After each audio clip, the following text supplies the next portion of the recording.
Hello everyone, welcome back. फिर कैसे हो आप सब लोग? स्वागत है आप सबका मेरे यूट्यूब चैनल कॉमर्स एक्सपर्ट्स में।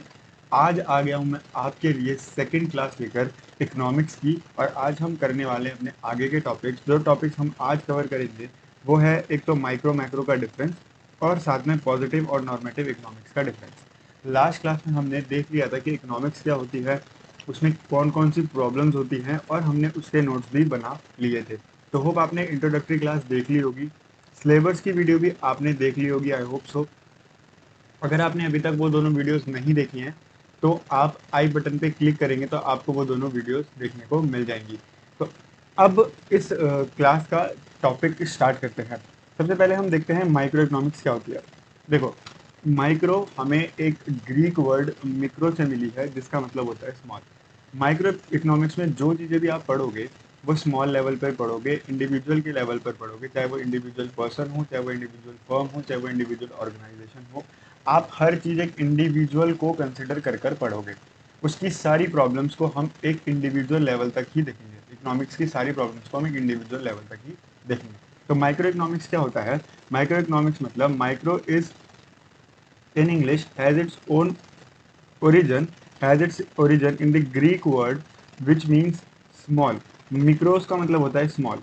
Microeconomics studies the economic activities of the individual units like individual household, individual firm, individual industry और individual market. हम हर एक चीज इंडिविजुअल को कंसिडर कर कर ही पढ़ेंगे। इंडिविजुअल के अलावा हम और कुछ कंसिडर माइक्रो में नहीं करते हैं। ऑन दी अदर हैंड अगर मैं मैक्रो की बात करूं तो मैक्रो भी हमें ग्रीक वर्ड से ही मिला है जिसका जो वर्ड है मैक्रोस। मैक्रोस का मतलब होता है लार्ज। हर चीज एज अ होल जब हम पूरी पूरी इकोनॉमी को एक साथ स्टडी करेंगे तो हम मैक्रो इकोनॉमिक्स में स्टैंड कर रहे होंगे, लेकिन जब हम इंडिविजुअल लेवल पर होंगे तब हम माइक्रो में होंगे।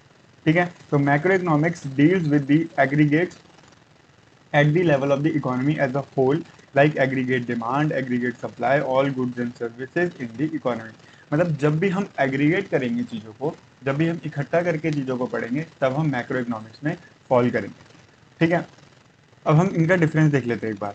तो माइक्रो मैक्रो में सबसे पहला जो डिफरेंस का बेसिस है वो है उसके मीनिंग से। माइक्रो का मतलब होता है micro is the branch of economics that is related to the study of individual household and the firms behaviour in decision making and allocation of its resources. हमने फर्स्ट लेक्चर में ये देखा था कि इकोनॉमिक्स में हमारे पास रिसोर्सेज की कमी होने की वजह से एक प्रॉब्लम आ जाती है, प्रॉब्लम ऑफ चॉइस। तो उस प्रॉब्लम ऑफ चॉइस को किस तरीके से हम डील करेंगे इंडिविजुअल लेवल पर, चाहे वो इंडिविजुअल पर्सन हो, चाहे वो हाउस होल्ड, चाहे वो फर्म हो, वो सब हम स्टडी करते हैं माइक्रो इकोनॉमिक्स में।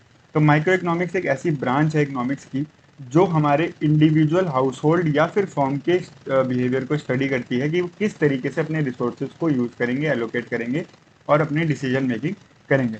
It comprises market of goods and services which and deals with the economic issues. ये अपने अंदर क्या इंक्लूड करता है? Market of goods and services और इकोनॉमिक प्रॉब्लम्स को डील करता है। ऑन दी अदर हैंड अगर मैं मैक्रो की बात करूं तो मैक्रो क्या है? Macro is the branch of economics that deals with the study of behaviour and the performance of the economy in total. क्या बोल रहा हूं मैं? इन दी टोटल इकोनॉमी को हम जब एज अ टोटल पढ़ते हैं तब हम मैक्रो इकोनॉमिक्स में स्टैंड करते हैं। ठीक है, the important factor studied in macro economics involves gross domestic product, unemployment, inflation and growth rate. नाम से ही पता चल रहा है अनएम्प्लॉयमेंट रेट। एक इंडिविजुअल अपनी अनएम्प्लॉयमेंट रेट क्या करेगा देख के, लेकिन अगर हम मैक्रो में हैं तो मैक्रो में हम पूरी इकोनॉमी में कितना अनएम्प्लॉयमेंट रेट है, हमारी जीडीपी क्या है, कितनी महंगाई बढ़ चुकी है, इन्फ्लेशन कितना हो रहा है, तो वो सारी चीज़ें हम मैक्रो में देखते हैं। ठीक है, अब ये कौन से एरिया ऑफ स्टडी करता है? Micro economics particular market segment को देखता है। एक इंडिविजुअल अगर जैसे फॉर सपोज एक इंडिविजुअल मार्केट है तो सिर्फ उसी को देखेगा। एक इंडिविजुअल फॉर्म है जो भी कोई वर्किंग करती है तो वो सिर्फ उसको देखेगा। तो माइक्रो इकोनॉमिक्स सिर्फ एक इंडिविजुअल लेवल तक ही देखता है, अपने एरिया ऑफ स्टडी को एक इंडिविजुअल लेवल तक ही रखता है। लेकिन macro on the other other side पूरे होल इकोनॉमी को कवर करता है, बहुत सारे मार्केट सेगमेंट्स को एक साथ कवर करके चलता है। तो मैक्रो इकोनॉमिक्स पूरी इकोनॉमी को कवर करेगा, पूरे सारे मार्केट सेगमेंट्स को कवर करेगा, और माइक्रो इकोनॉमिक्स सिर्फ एक मार्केट सेगमेंट को कवर करके चलेगा। ठीक है, अब माइक्रो इकोनॉमिक्स किससे डील करता है? माइक्रो इकोनॉमिक्स इंडिविजुअल लेवल की इशू से डील करता है, जैसे कि demand, supply, factor pricing, product pricing, economic welfare, production, consumption and more. एक प्रोड्यूसर अपने प्रोडक्ट का क्या प्राइस रखे, किस प्राइस पे कंज्यूमर परचेस करना चाहता है, उसकी डिमांड कितनी है, उसकी सप्लाई कितनी है, एक फर्म कितनी सप्लाई कर रही है। तो ये सारी चीज़ें इंडिविजुअल लेवल पर जब देखी जाती हैं तो उसको माइक्रो इकोनॉमिक्स में पढ़ा जाता है। लेकिन मैक्रो इकोनॉमिक्स में हम नेशनल इनकम कितनी है, हमारे पूरी इकोनॉमी में इनकम कितनी आई, एम्प्लॉयमेंट कितनी जनरेट हुई, क्या हमारा जर्नल प्राइस लेवल है, मनी का फ्लो कैसा चल रहा है, ये सारी चीज़ें हम मैक्रो इकोनॉमिक्स में डील करते हैं। तो macro economics deals with the bigger issues at the aggregate level and micro economics deals with the individual issue at the small level. अब माइक्रो इकोनॉमिक्स कब अप्लाई होती है, वो इंटरनल इश्यूज में अप्लाई करी जाती है, और क्या बोलते हैं मैक्रो इकोनॉमिक्स एक्सटर्नल इश्यूज या इन्वायरमेंटल इश्यूज में अप्लाई करी जाती है। तो दिस वाज इजी। अब चलते हैं अगले point, that is scope. Scope भी आपका कहीं ना कहीं एरिया ऑफ स्टडी से ही रिलेट कर रहा है, या उसके कवरेज से ही रिलेट कर रहा है कि ये सब क्या कवर करती है, demand, supply, factor pricing, product pricing, ठीक है, और ये issues like unemployment, money, general price level. तो ये पॉइंट स्कोप वाला और ये वाला पॉइंट कहीं ना कहीं रिपीट हो रहा है कि it deals with these areas, मतलब इसका स्कोप क्या है, it deals with these areas. और क्या बोलते हैं यहाँ पर भी अगर मैं स्कोप की बात करूँ तो स्कोप में भी वही सारे पॉइंट्स हैं, तो ये पॉइंट्स आप इंटरचेंज करके लिख सकते हो। अब बात आती है अगले पॉइंट की, that is significance. Now what is this significance? It is useful in regulating the price of a product alongside the price of factors of production. ये कहाँ पे हमारे लिए सिग्निफिकेंट है, कहाँ पे हमारे लिए इंपॉर्टेंट है? जब हमें किसी पर्टिकुलर प्रोडक्ट का या फिर फैक्टर्स ऑफ प्रोडक्शन के प्राइस को डिटरमाइन करना हो तो हम माइक्रो इकोनॉमिक्स में पढ़ते हैं उसको। लेकिन जब हमें ब्रॉडर लेवल पर चीज़ों को देखना है, जर्नल प्राइस लेवल देखना है, major issues of the economy like deflation, inflation, price increase होना, अनएम्प्लॉयमेंट, पॉवर्टी, तो हम मैक्रो इकोनॉमिक्स को इंपॉर्टेंस देते हैं। तो ये पॉइंट कहीं ना कहीं रिपीट हो रहे हैं, लेकिन आपको याद करने पड़ेंगे। क्या बोलते हैं, इनके हेडिंग्स के साथ आपको याद करना पड़ेगा, इनके पर्टिकुलर्स के साथ आपको इसको याद करना पड़ेगा। Now last point is limitation. What is the limitation of micro economics? Micro economics की ये लिमिटेशन है कि इसमें हम प्री सपोजिशंस पहले से ही लेके चलते हैं, मतलब हम पहले से प्रिज्यूम करके चलते हैं चीज़ों को कि हमारी इकोनॉमिक फुल एम्प्लॉयमेंट लेवल की है, ठीक है, जो कि बिल्कुल भी फिजिबल नहीं है। ऑब्वियस सी बात है, जब भी हम कुछ स्टडी कर रहे हैं तो हम पहले से ये अज्यूम नहीं कर सकते कि हमारी इकोनॉमी में सब कोई एम्प्लॉयड है, तो हम उनकी डिमांड क्या होनी चाहिए, तो एक इंडिविजुअल की डिमांड क्या होती है, तो एक इंडिविजुअल प्रोड्यूसर की सप्लाई क्या होती है, तो ये कहीं पर भी फिजिबल नहीं है। मतलब हम ये चीज़ डायरेक्टली, बट हाँ ये अज्यूम करके चलता है, ये उसकी लिमिटेशन है। मतलब ये पहले ही अज्यूम कर लेता है कि भाई हमारी इकोनॉमी में फुल एम्प्लॉयमेंट है, तो हमारी इकोनॉमी में अगर हमारी फुल एम्प्लॉयमेंट है तो क्या डिमांड होगी, प्रोड्यूसर की क्या सप्लाई होगी, क्या कॉस्ट रहनी चाहिए, कितना रेवेन्यू जनरेट कर सकते हैं कब, तो वो सारी चीज़ें एक लिमिटेशन की तरह होती है। क्या कि पहले से ही कुछ भी अज्यूम कर लेना जो कि पॉसिबल नहीं है, जो कि फिजिबल नहीं है। मैक्रो इकोनॉमिक्स की लिमिटेशन क्या है? मैक्रो इकोनॉमिक्स की लिमिटेशन है कि वो कुछ भी मिसकंसेप्शंस क्रिएट कर देता है जो कि एक इंडिविजुअल लेवल पे या एक इकोनॉमी के लेवल पे एक इंडिविजुअल के लिए ट्रू नहीं होते हैं, ठीक है। तो it has been scrutinised that the misconception of composition in corporates which sometimes fail to prove accurate because it is feasible that what is true for aggregate may not be true for individual as well। मतलब जो भी आप एक aggregate के लिए सही साबित कर सकते हो वो एक इंडिविजुअल के लिए सही साबित नहीं कर सकते हो। तो अगर हम एग्रीगेट भी कुछ स्टडी कर रहे हैं तो कहीं ना कहीं वो इंडिविजुअल पे भी इम्पैक्ट डालना चाहिए। लेकिन मैक्रो इकोनॉमिक्स की लिमिटेशन ये है कि जब वो एग्रीगेट की चीज़ों को कंसिडर करता है तो वो इतने मिसकंसेप्शन क्रिएट कर देता है कि वो चीज़ इंडिविजुअल पर लागू नहीं हो सकती। तो ये उसकी एक लिमिटेशन है, ठीक है। तो ये थे पॉइंट ऑफ डिफरेंस जो कि हमने पढ़े फॉर किसके लिए पढ़े, फॉर माइक्रो एंड मैक्रो। तो माइक्रो मतलब इंडिविजुअल लेवल पर इकोनॉमिक प्रॉब्लम को स्टडी करना, और मैक्रो मीन्स लार्ज लेवल पर प्रॉब्लम्स को डील करना। नाउ मूविंग फॉरवर्ड, अब हम देख लेते हैं जरा पॉजिटिव और normative economics. Now what is this positive and normative economics? तो पहले इसके डिफरेंस को देख लेते हैं। इसके डिफरेंस को देखने के बाद ही हम इसके कैरेक्टरिस्टिक्स पे चलेंगे। तो पॉजिटिव इकोनॉमिक्स क्या होती है? पॉजिटिव इकोनॉमिक्स वो इकोनॉमिक्स है जिसमें जो सेंटेंसेज होते हैं, जो स्टेटमेंट्स होती हैं, वो पास्ट, प्रेजेंट और फ्यूचर से रिलेटेड होती है, and which are very true, जो एकदम ट्रू है, जो फैक्ट्स बेस्ड है, ठीक है, जिसपे किसी का भी कोई ओपिनियन नहीं है, क्या है, क्या था और क्या हो सकता है, वो होती है positive economics. On the other side normative economics क्या है? नॉर्मेटिव इकोनॉमिक्स अपने अंदर ओपिनियन इंक्लूड करती है। अगर कोई भी चीज़ है उस पर अगर हम अपना ओपिनियन दे रहे हैं और उस पर कोई ओपिनियन देकर हम कोई स्टेटमेंट दे रहे हैं तो वो स्टेटमेंट नॉर्मेटिव इकोनॉमिक्स के अंदर फॉल करती है, ठीक है। तो positive economics deals with the economic issues और economic behaviour related to past, present, future. Past का, प्रेजेंट और फ्यूचर का जो भी इकोनॉमिक प्रॉब्लम से डील करती है जो इकोनॉमिक्स, वो पॉजिटिव इकोनॉमिक्स होती है। Normative economics deal with the opinion of the economics related to the economic issue और इकोनॉमिक प्रॉब्लम। ये क्या है? ये डील करती है जो भी ओपिनियन किसी इकोनॉमिक्स ने दिया होगा किसी भी प्रॉब्लम पर, इकोनॉमिक्स के प्रॉब्लम पर, ये उसके साथ डील करती है। जैसे कि एक हॉट एग्जांपल है कि मनरेगा है, मनरेगा से हमारे पास ये हेल्प होती है, तो एक इकोनॉमिस्ट ने मनरेगा के ऊपर एक ओपिनियन दे दिया, तो this comes in normative economics. On the other side लेकिन अगर हम बात करें कि जब हमारी कंट्री इंडिपेंडेंट हुई थी या on the day of independence हमारी कंट्री में पॉवर्टी की परसेंटेज इतनी थी, तो ये एक ये क्या है, स्टेटमेंट है जो कि ट्रू है related to the past of our economy. Current situation में हमारी पॉवर्टी का लेवल इतना है, तो this is a true statement जो अभी हमारी इकोनॉमिक्स के बारे हमारी इकोनॉमी के बारे में है। ठीक है। Now the second point, statement of positive economics relate to what was, what is and what would B.